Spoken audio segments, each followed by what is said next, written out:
Hi friends, இந்த கேரட்டை சுடுதண்ணியில் அடித்து குடிச்சு போர் அடிச்சிச்சு.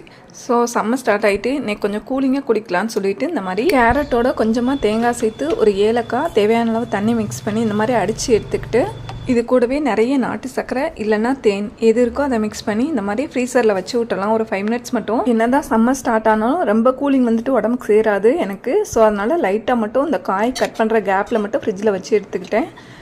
ஸோ மதியம் லஞ்சுக்கு வந்துட்டு இந்த மாதிரி பாசிப்பருப்பில் புடலங்காய் போட்டு கூட்டு வச்சுக்கிட்டேன். இது கூட வந்து கோவக்காய் பொரியை வந்து கொஞ்சம் டிஃப்ரெண்ட்டாக பண்ணேன். கோவக்காயில் இந்த மாதிரி உப்பு ஆட் பண்ணி வதக்கி விட்டுட்டு சைடில் இதுக்கு ஒரு பொடி ரெடி பண்ணிக்க போகிறேன். ஒரு ஸ்பூன் உளுத்தம்பருப்பு, நமக்கு காரத்துக்கு தேவையான அளவு வரமிளகாய், இதை நல்லா வறுத்து ஆற வச்சு இந்த மாதிரி பொடி பண்ணி கோவக்காய் நல்லா வெந்ததுக்கப்புறம் இறக்க போகிற ஸ்டேஜில் இந்த பொடியை மிக்ஸ் பண்ணி ஒரு கலரி இறக்குனா சூப்பரான கோவக்காய் பொரியல் ரெடி ஆயிரும். இந்த புடலங்காய் கூட்டு கோவக்காய் பொரியல் கூடவே கொஞ்சமாக சீனி வரைக்காய் வத்தல் சாப்பிட்றதுக்கு அவ்வளோ டேஸ்ட்டாக இருக்கும். ட்ரை பண்ணி பாருங்கள். நன்றி.